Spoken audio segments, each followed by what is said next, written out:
महाराष्ट्र नवनिर्माण सेनाचे अध्यक्ष राज ठाकरे यांच्या वाढदिवसानिमित्त उल्हासनगर शहराचे जिल्हाध्यक्ष बंडू देशमुख यांच्या माध्यमातून वेगवेगळ्या प्रकारे कार्यक्रम आखण्यात आले होते, ज्यामध्ये मुख्य कार्यक्रम जो होता ते मुकबधीर अर्थात बालसुधारगृहामधील जे काही मुलं होती त्या मुलांना त्यांनी पुस्तकांचे वाटप केले आणि सोबतच बॅगांचं देखील वाटप केलं।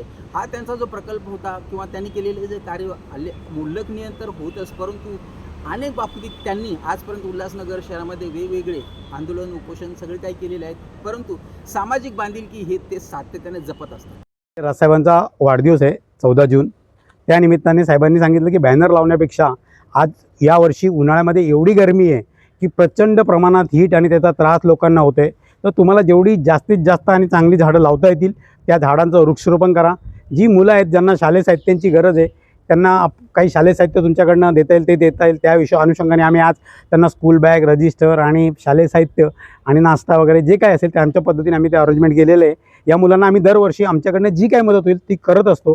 या ठिकाणी आम्ही जवळपास 4-4, 2-2.5-3 वर्षाची मोठी जी वृक्ष होती ती इथे लागवड केलेली आहे की जेणेकरून जेव्हा आम्ही पुढच्या वाढदिवसाला इथे येऊ तेव्हा ही झाडं खूप मोठी झालेली असतील आणि या झाडांच्या सावलीचा जो फायदा आहे पर्यावरणाला आणि या मुलांना नक्की होईल अशी मी आशा व्यक्त करतो। त्यामध्ये मी स्वतः झोपडपट्टीत राहणारा माणूस आहे, गरिबी काय असते मी जवळून बघितलेली आहे।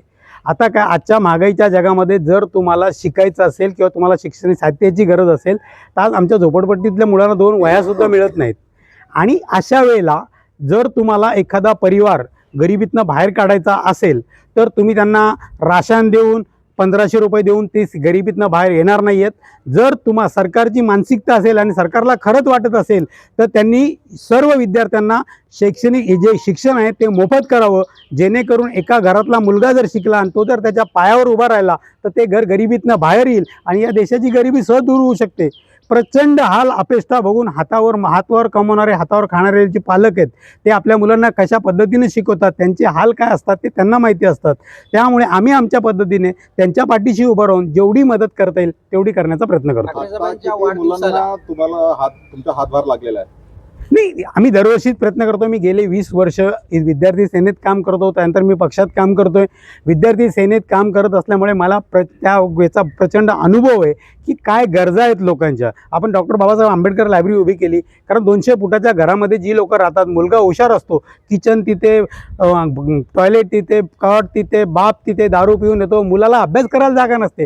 त्याच अनुषंगाने आपण डॉक्टर बाबासाहेब आंबेडकर अभ्यासिका उभी केली होती। आज जवळपास 1000 ते 1200 मुलं तिथे शिक्षण घेत आहेत। अशाच पद्धतीने या शहराला काय चांगलं देता येईल यासाठी महाराष्ट्र नवनिर्माण सेना सातत्याने प्रयत्न करते।